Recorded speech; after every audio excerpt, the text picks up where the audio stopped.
Assalamualaikum warahmatullahi wabarakatuh. Waalaikumsalam.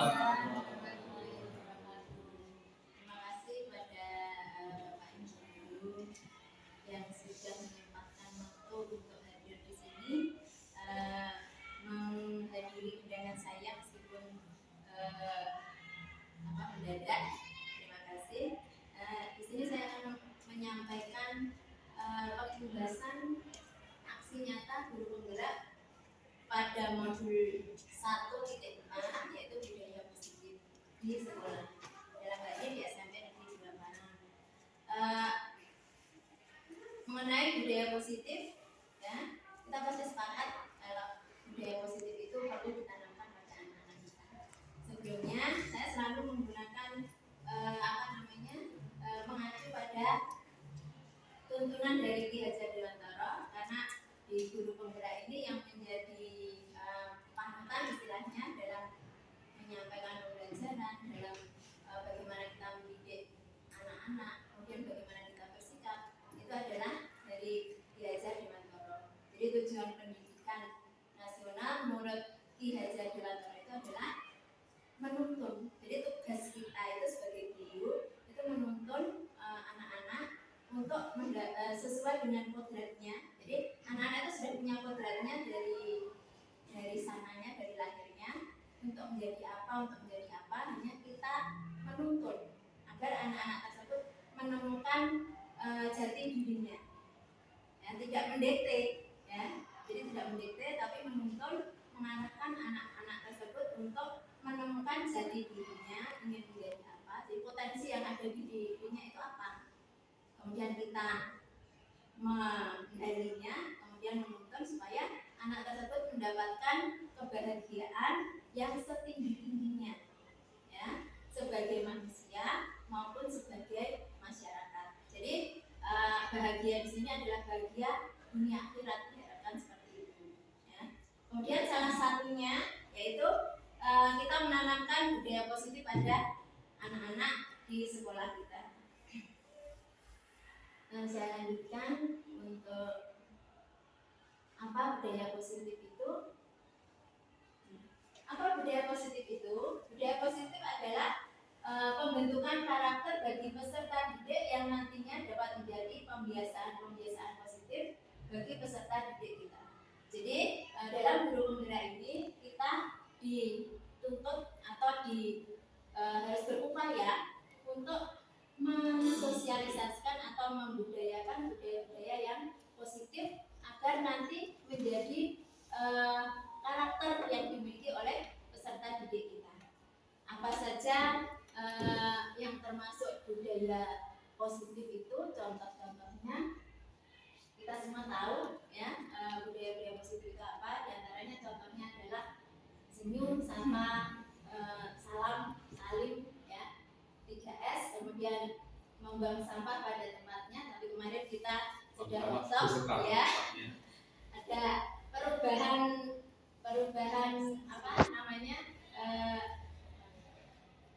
kata-kata, jadi tidak membuang sampah pada tempatnya, karena menurut Pak Imam kemarin kalau kita membuang sampah pada tempatnya berarti kita memfasilitasi anak-anak untuk membuang kotoran, untuk menimbulkan masalah, karena dia kalau ini jadi ini membuang sampah dan tempatnya yang betul dengan Pak Imam seperti itu. Kemudian berdoa sebelum dan sesudah pembelajaran atau kegiatan ini sudah kita lakukan di sekolah kita.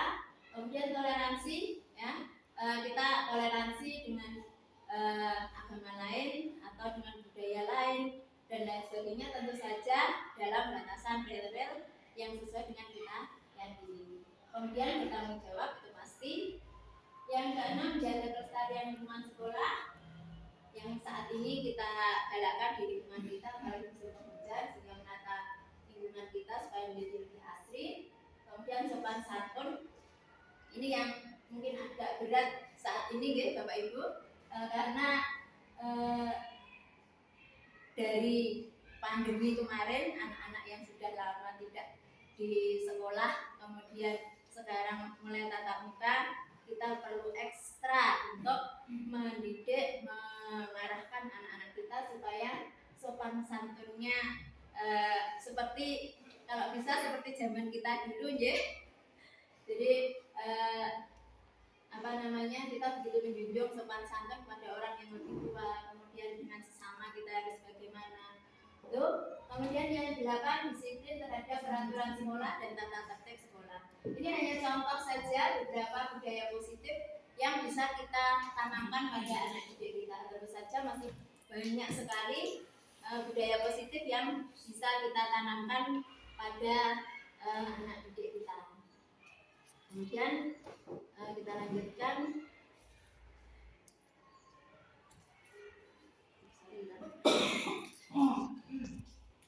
Di modul 1.4 ini ya, kami mengeksplorasi budaya positif yang terdiri dari perubahan paradigma dari stimulus respon ya, melawan teori kontrol.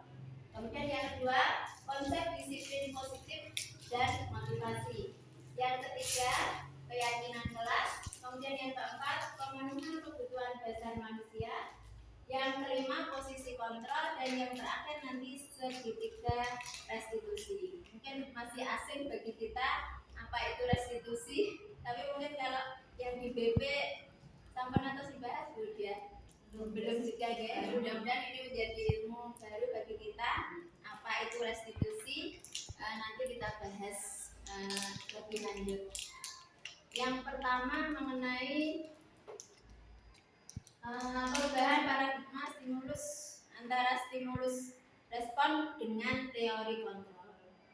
Untuk menumbuhkan budaya positif di sekolah, seorang guru harus memahami konsep teori kontrol. Karena posisi kita ya di sini sebagai pengontrol, dia harus mampu menerapkan perubahan paradigma antara stimulus kontrol menjadi teori kontrol. Kemudian untuk itu seorang guru harus bersikap kritis, reflektif, dan open minded. Jadi mau menerima perubahan baru ya yang membawa ke arah positif dalam menganalisis kondisi real di lapangan dan menerapkan pemahaman tentang perubahan paradigma tersebut untuk diaplikasikan di sekolah.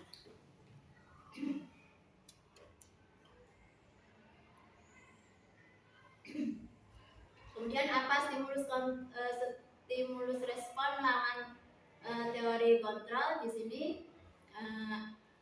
Stimulus respon lawan teori kontrol dalam hal ini saya menggunakan contoh pandangan kita tentang dunia. Menurut stimulus respon, ya, realitas kebutuhan kita sama. Jadi istilahnya maunya kita kemarin istilahnya Pak Doni seperti itu, maunya kita, realitas kebutuhan kita sama. Tapi realnya kenyataan di lapangan di teori kontrol, realitas kebutuhan kita itu berbeda-beda. Ya, setiap orang pasti punya kebutuhan yang berbeda-beda. Kemudian kita inginnya semua orang melihat hal yang sama. Jadi podo karo awake dhewe sehingga kita bisa melangkah bersama-sama. Tapi ternyata setiap orang memiliki gambaran yang berbeda tentang dunia ini.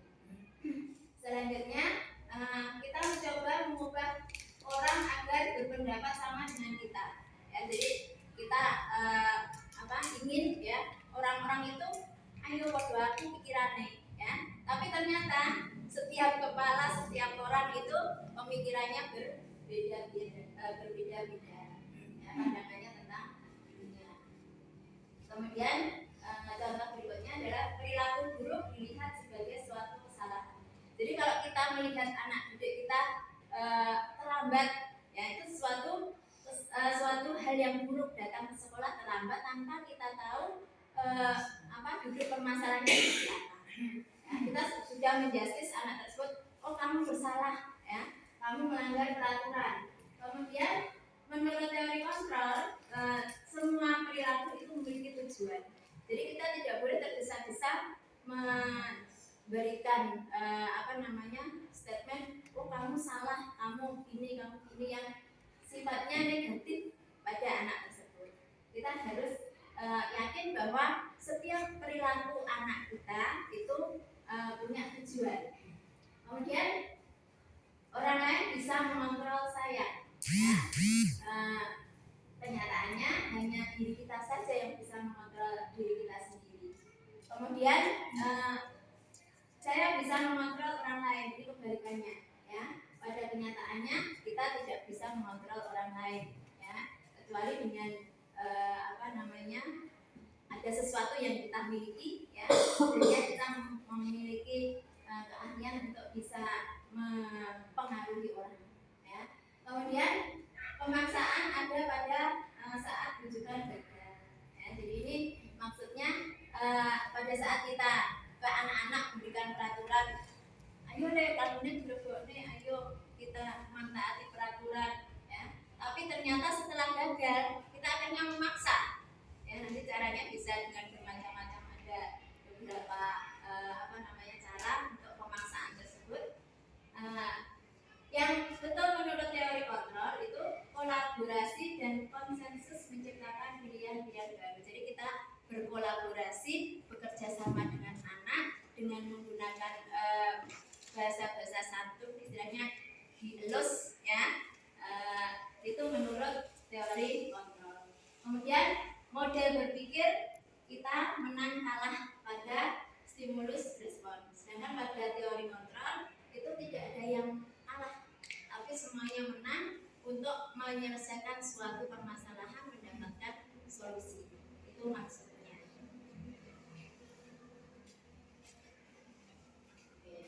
Untuk melakukan perubahan positif ya, seorang guru itu memulai dari dirinya sendiri, karena seorang guru adalah panutan diguru dan ditiru tadi ya. Jadi dia harus mampu menciptakan suasana nyaman, aman dan menyenangkan bagi peserta didik melalui sikap dan keteladanan perilaku sehari-hari kita. Jadi kita sadar betul itu ya, guru diguru dan ditiru, sehingga sebisa mungkin kita sebagai leadernya anak-anak di sini, sebagai contoh ya yang bisa diguru dan ditiru, jangan kita menampakkan hal-hal yang tidak pantas sehingga nanti akan ditiru oleh anak didik kita.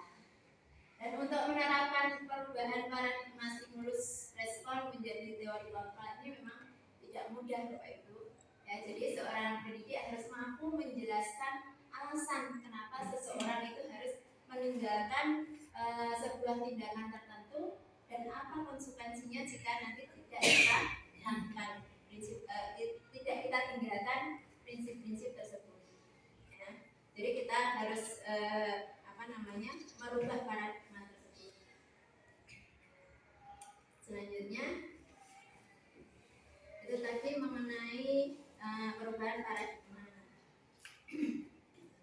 Jadi sebagai seorang guru di sini kita dituntut untuk merubah paradigma yang dari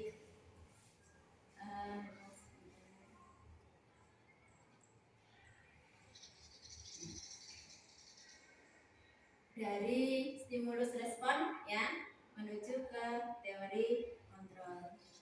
Lanjut yang kedua, mohon maaf nanti kalau di tengah jalan ada yang perlu ditanyakan monggo ya, boleh langsung angkat tangan.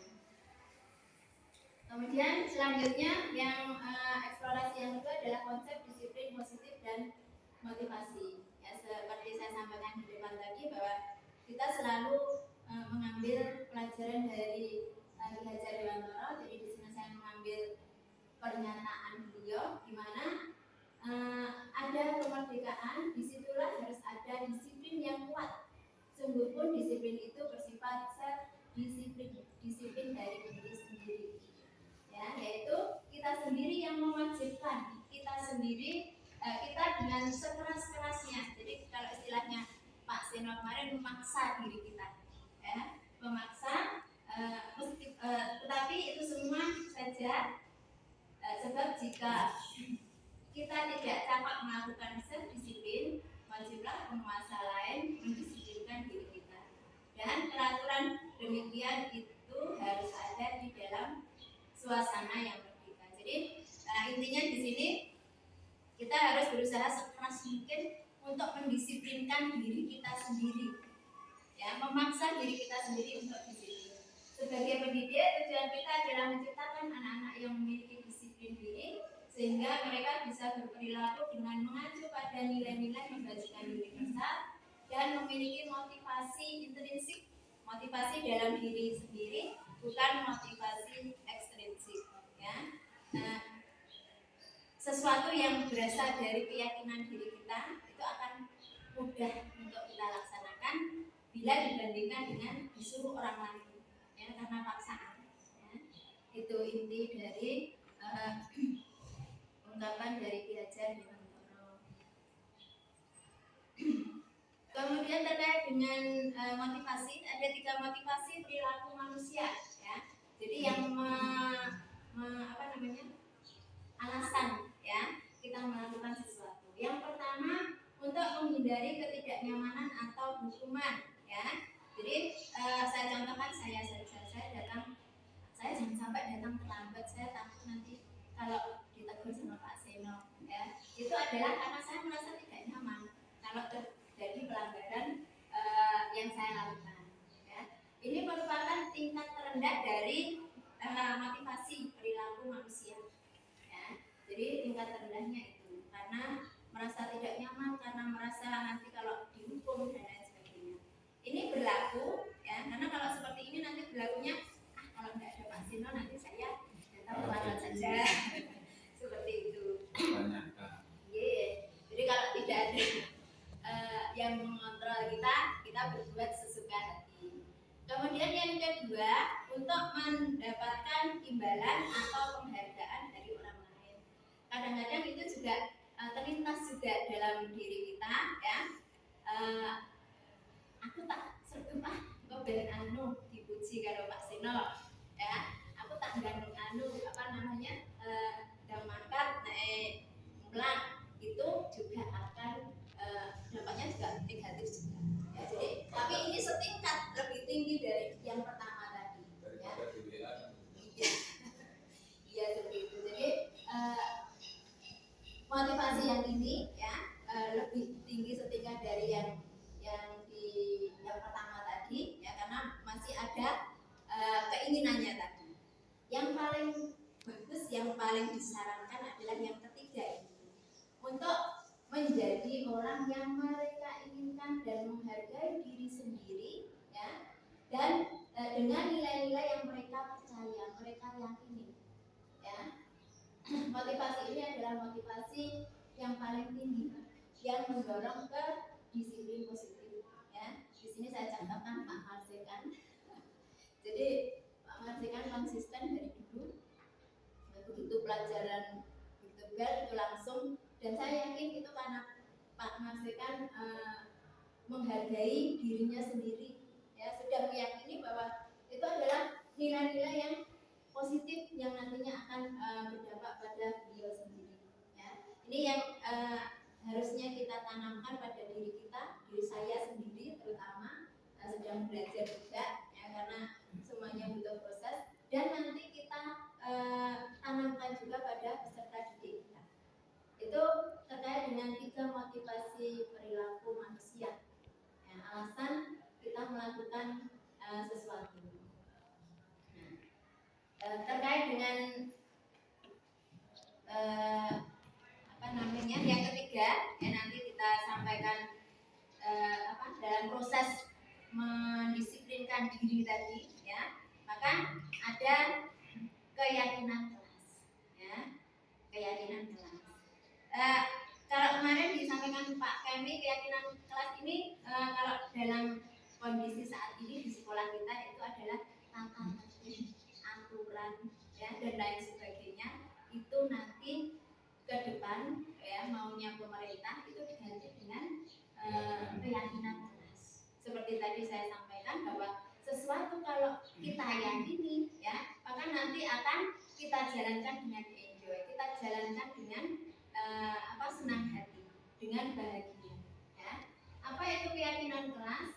Keyakinan kelas adalah nilai-nilai kebajikan hasil kesepakatan bersama warga satu kelas yang sifatnya abstrak, ya, berfungsi untuk menciptakan sebuah lingkungan positif di suatu kelas, bisa di suatu sekolah juga, ya. Di sini saya ambil keyakinan kelas karena kita ambil yang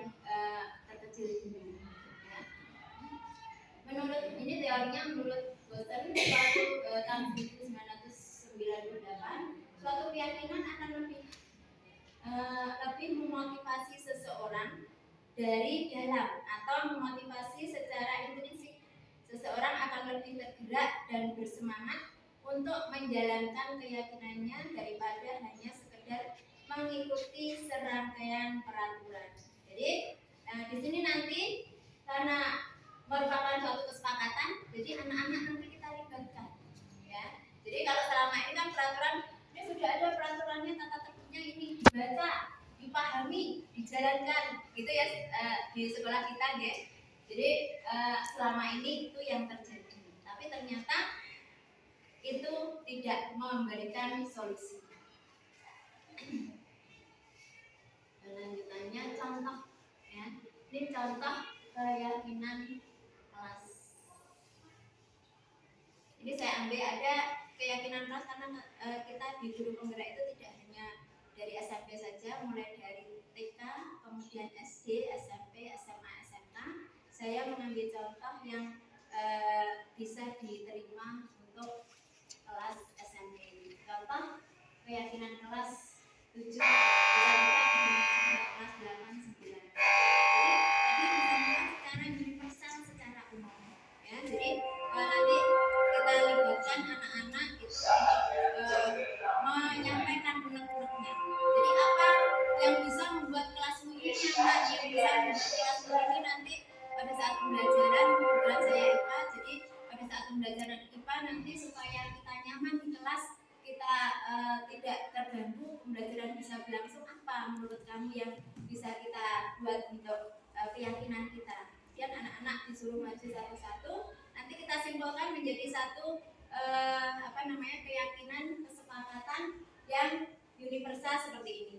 Jadi terkait dengan hormat, bekerja, diterima, dan dimiliki. Dan contohnya masih banyak lagi yang lainnya. Ya, contohnya hormat di sini kami meyakini bahwa sangat penting untuk menghormati semua orang dan barang milik orang lain. Ini nanti peraturan kalau dalam tata tertib tidak boleh mengambil barang milik orang lain. Kemudian kita harus menghormati Bapak Ibu guru. Kita harus menyayangi sesama teman dalam satu kelas. Ini karena lingkupnya kelas, ya. Jadi seperti itu. Jadi tata tertib yang ada di sekolah kita itu bisa dijadikan satu, diakomodir dalam satu keyakinan, yaitu hormat. Ya kan? Jadi dan untuk kalimatnya, ya, untuk keyakinan kelas itu sebisa mungkin yang positif. Jadi tidak boleh ada kata tidak boleh, dilarang, ya. Itu sebisa mungkin atau memang harus dihindari, ya. Jadi menggunakan kalimat-kalimat yang positif, ya, seperti itu. Bekerja, kami meyakini bahwa sangat penting untuk mengerjakan segala pekerjaan atau mengikuti kegiatan yang telah ditugaskan, ya.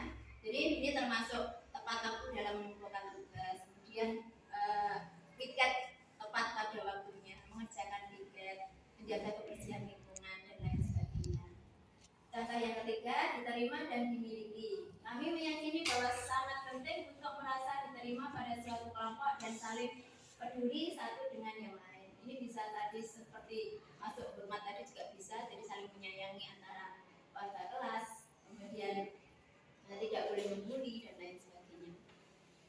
Itu contohnya. Kemudian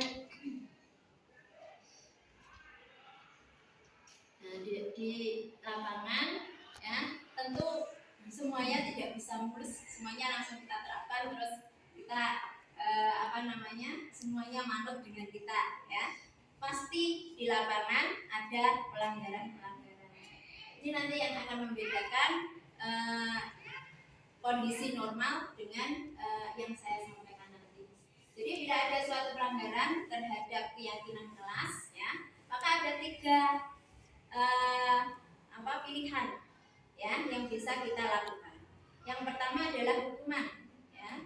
Hukuman ini bersifat tidak terencana atau tiba-tiba, anak tidak dilibatkan, jadi tahu-tahu kamu terlambat, kamu berdiri di lapangan nanti sampai istirahat, ya, itu namanya hukuman. Ini sangat tidak dianjurkan, ya. Dari dalam pendidikan guru penggerak nantinya sebisa mungkin kita sebagai pendidik juga diharapkan menghindari yang pertama ini, ya. Kemudian yang kedua adalah sanksi.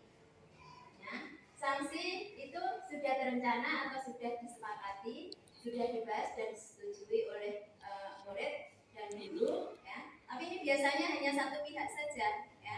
Jadi murid hanya menerima saja. Jadi nanti kalau kalian mengerjakan ini konsekuensinya seperti ini, ya. Kalau ini konsekuensinya seperti ini, sehingga ini murid juga merasa tersakiti istilahnya. Seperti di yang pertama tadi, ya, hanya saja sudah tahu aku pun ranggaran PR kok digawe guru nulis ping 10 ya, seperti itu, ya. Tapi tetap itu akan merasa anak tidak nyaman. Yang diharapkan adalah yang ketiga ini, yaitu restitusi. Restitusi itu adalah suatu pilihan, ya. Murid atau anak akan mendapatkan penguatan, ya. Jadi tidak merasa disakiti, ya, tetapi merasa dikuatkan. Kemudian anak diajak untuk bertanggung jawab atas apa yang dilakukannya. Jadi kalau kamu melakukan seperti itu, ya, kalau melanggar kesepakatan, karena sudah ada kesepakatan kelas yang pertama tadi kita sampaikan, maka dia diajak untuk bertanggung jawab karena itu kesepakatan kita bersama. Maka kamu melanggar, nanti apa yang bisa kamu lakukan untuk memperbaiki perbuatan kamu tadi. Jadi anak dilibatkan untuk mempertanggungjawabkan apa yang dilakukannya, sehingga masalah bisa terpecahkan. Selanjutnya, ini yang saya lakukan,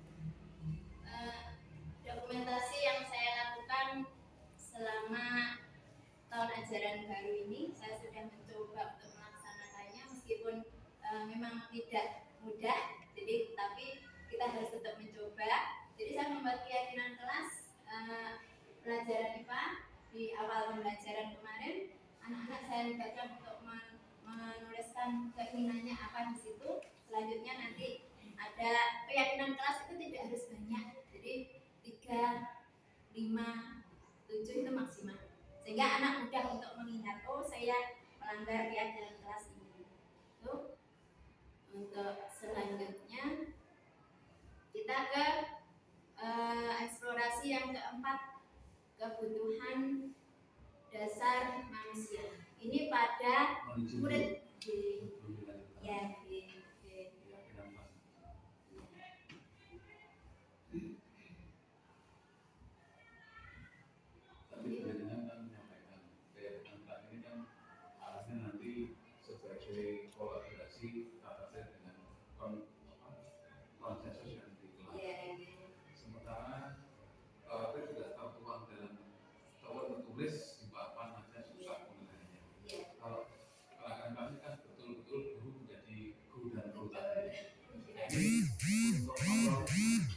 Kontranya nanti ada di belakang, kita nanti ada 5 kontrol, ya. Nanti kita sebagai apa. Jadi nanti diharapkan kita nanti ada yang paling akhir itu kontrol sebagai manajer. Jadi kita itu ya pintar-pintarnya kita seperti Bu Dia, Bu Nira itu bicara sama anak. Ya, memang tidak semua orang bisa, Pak. Saya sendiri melaksanakan itu belum berhasil juga, ya. Jadi belum berhasil apa yang diinginkan di restitusi. Kita sudah pernah mencoba, ya. Tapi ya itu tadi, karena yang dikambil ditambah karena habis pandemi, jadi anak-anak belum terkontrol secara baik pembiasaannya, jadi memang ekstra, betul-betul ekstra. Jadi tapi meskipun demikian, kita tetap di Gunung Murah itu bersemangat, kita meskipun apapun yang terjadi kita harus berusaha, ya, jangan sampai patah semangat, ya. Jadi sehingga kita harus melakukannya dengan hati, jadi menganggap anak-anak itu adalah anak kita sendiri, sehingga ya apa yang ada di hadapan kita itu ya anak kita. Bagaimana kita membayangkan kalau itu anak kita, jadi kita merangkulnya itu betul. Memang untuk saat ini memang saya sendiri masih merasa kesulitan, Pak. Jadi kita memang butuh proses.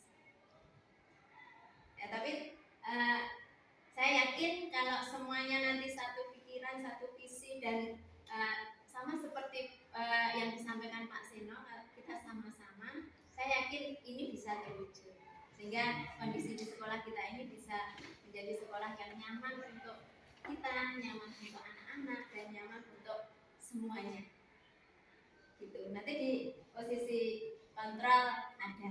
Ini atas jawaban saya sementara mungkin belum terpuaskan. Nanti di rumah dapat. Ya, ya dipuas-puaskan itu. Kemudian lanjut tadi ke kebutuhan dasar manusia. Ini masuk ke kita juga, tapi lebih ke anak didik kita supaya kita bisa memahami ya. Jadi kebutuhan dasar manusia itu apa saja? Ada 5 kebutuhan dasar manusia. Yang pertama survival. Ya, ini maaf tidak sama ya, ini hanya saya ngopi saja. Jadi antara tempatnya itu berbeda. Yang itu yang pernah saja itu survival, bertahan hidup. Kemudian cinta dan kasih sayang itu belonging. Kemudian penguasaan itu power, kebebasan freedom, ya, sangat berbahasa Inggris itu. Kemudian kesenangan fun, ya, itu itu 5 kebutuhan dasar manusia, ya, yang dimiliki. Termasuk kita pun juga memiliki seperti itu. Ya. Apa penjelasan singkatnya mengenai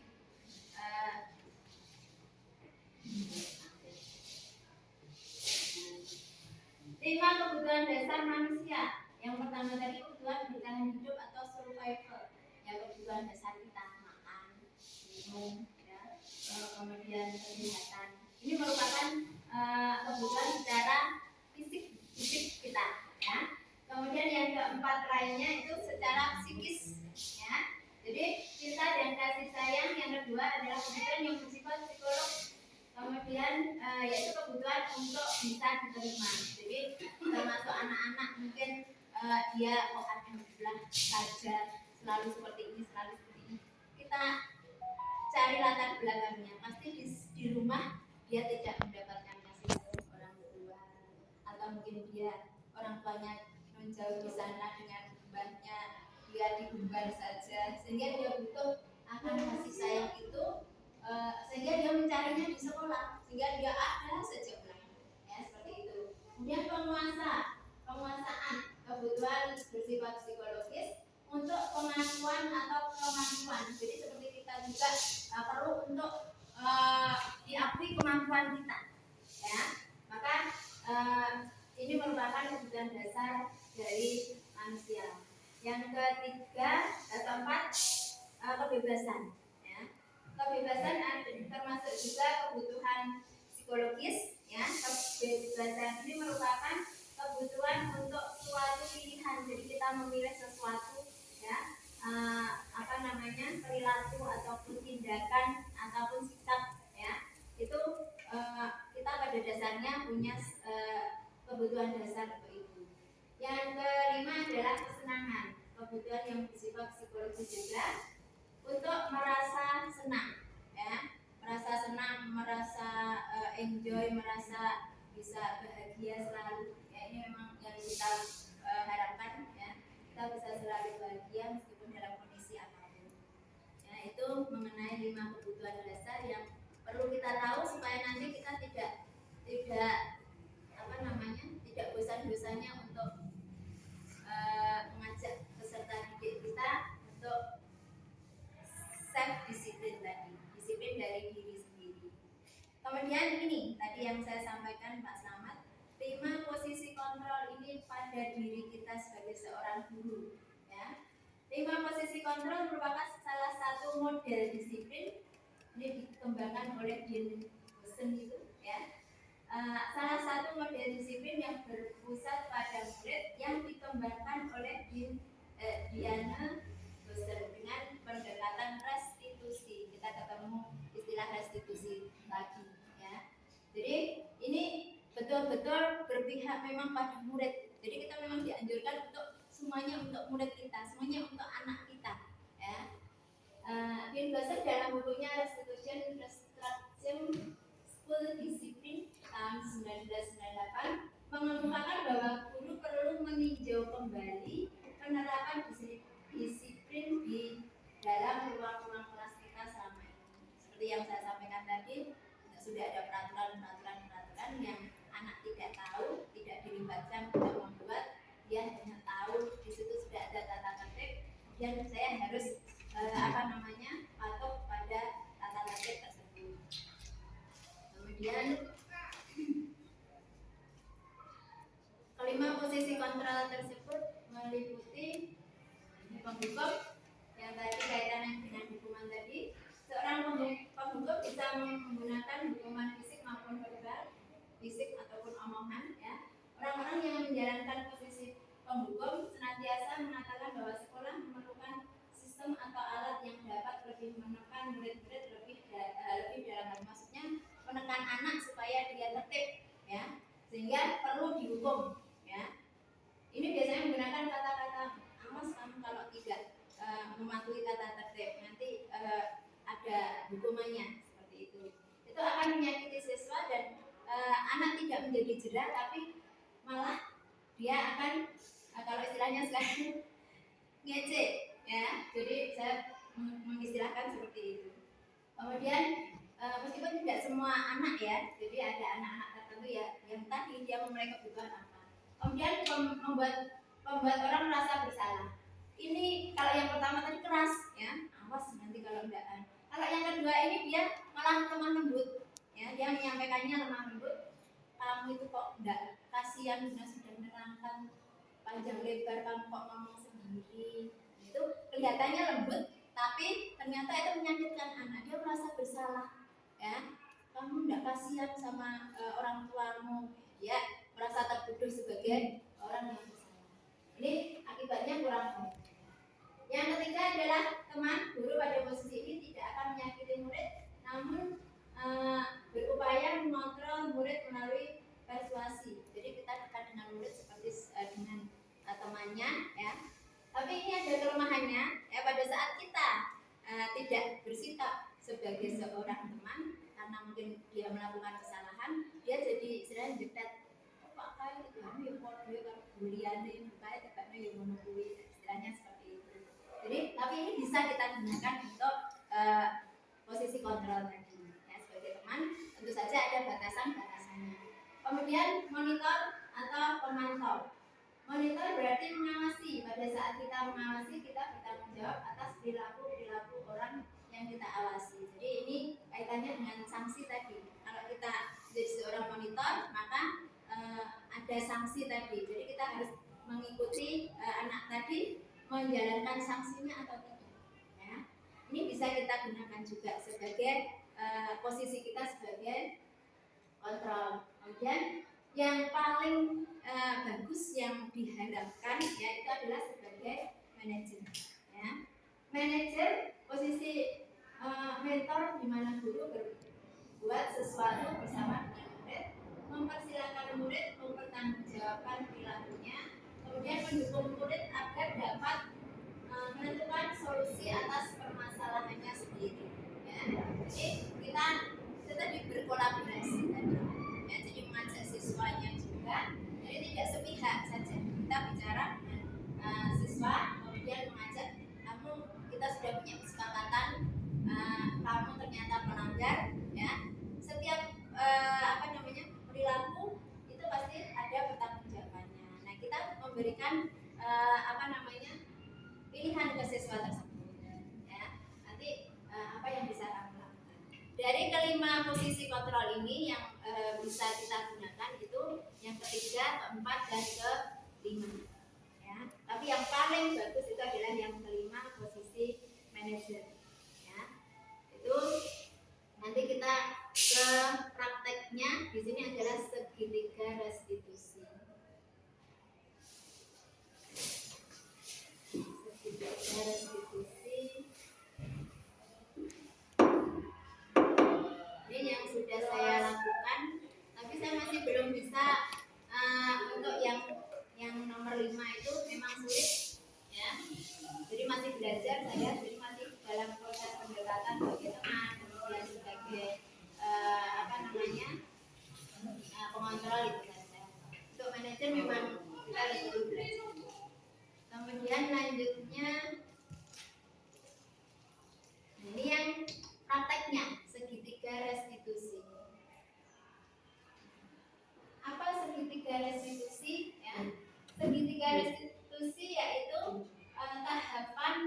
tahapan menciptakan kondisi positif bagi murid untuk memperbaiki kesalahan mereka dengan cara penanaman dan penumbuhan karakter baik tadi kepada anak-anak didik kita. Tidak hanya semata-mata untuk menghindari hukuman atau memperoleh penghargaan. Jadi menanamkan disiplin diri tadi, ya, melalui motivasi yang ketiga tadi.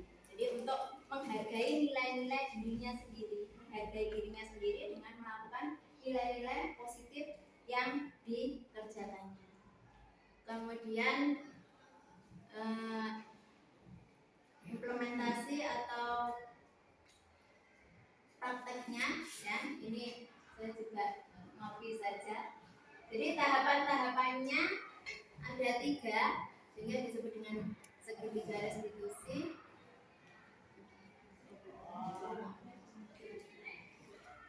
Saya langsung di sini saja. Segitiga restitusi itu merupakan suatu langkah-langkah. Jadi kalau ada suatu pelanggaran terhadap suatu keyakinan, maka kita prosesnya adalah memanggil anak tersebut, ya, kemudian mengajak bicara, ya. Langkah-langkah yang pertama adalah menstabilkan identitas. Jadi anak jangan sampai takut menghadap. Apa biasanya saya dipanggil Pak Slamet, takut. Karena Pak Slamet dengosnya ya, seperti itu.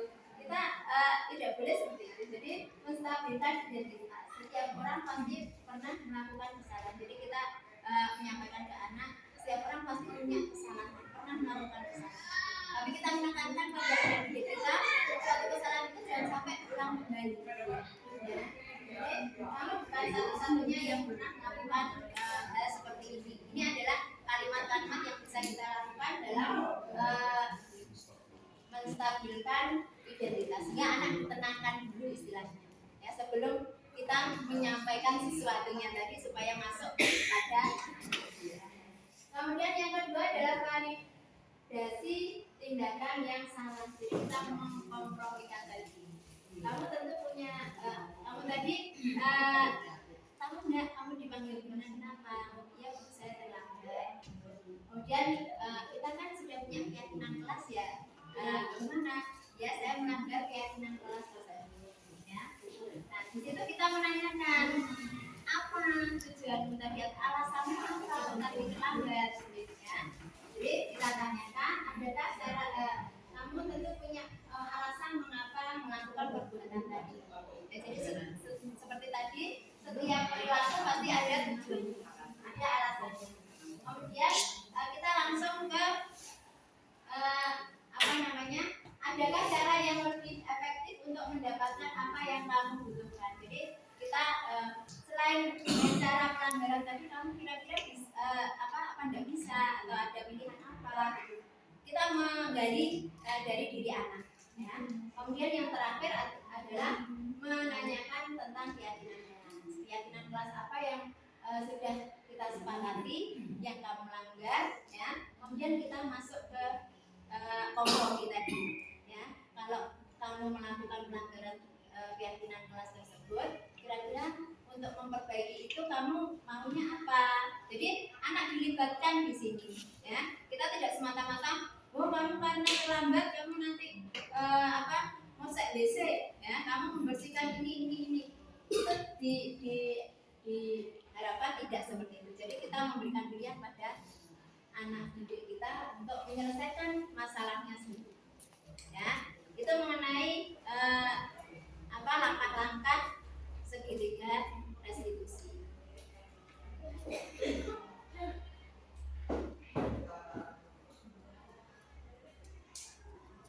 Saya yakin dari beberapa posisi kontrol dan mungkin untuk segitiga yang restitusi tadi, ya, sudah diterapkan pada di BP Bu Munirah dan Bu Dian, ya. Jadi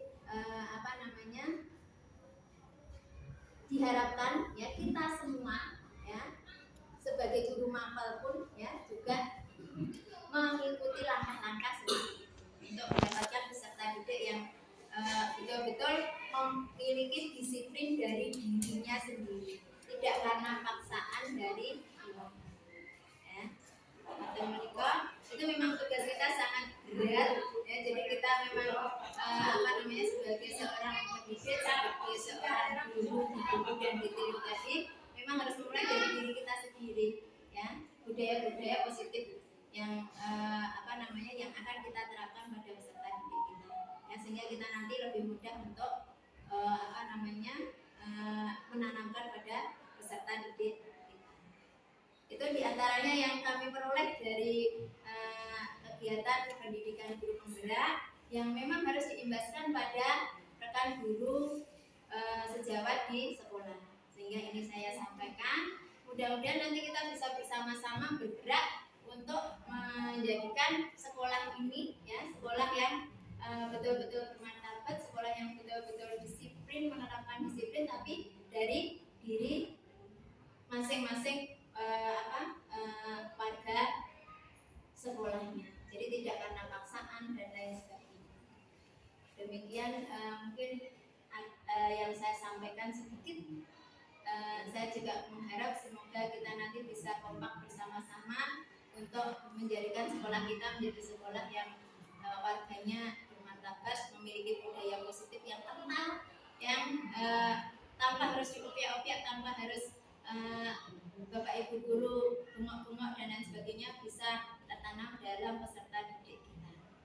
Itu harapan saya dan mudah-mudahan bisa terwujud. Amin. Tapi semuanya harus bersama-sama ya, kita kompak untuk menjalankan. Itu sedikit dari saya sebagai peserta pendidikan guru penggerak CGP, calon guru penggerak dari calon yang bisa saya imbaskan pada teman-teman semua. Mudah-mudahan nanti teman-teman yang ada di sini juga bisa mengimbaskan ke teman-teman yang lainnya yang belum bisa hadir di sini. Terima kasih waktunya. Atau mungkin ada yang perlu ditanyakan sebelum saya tutup.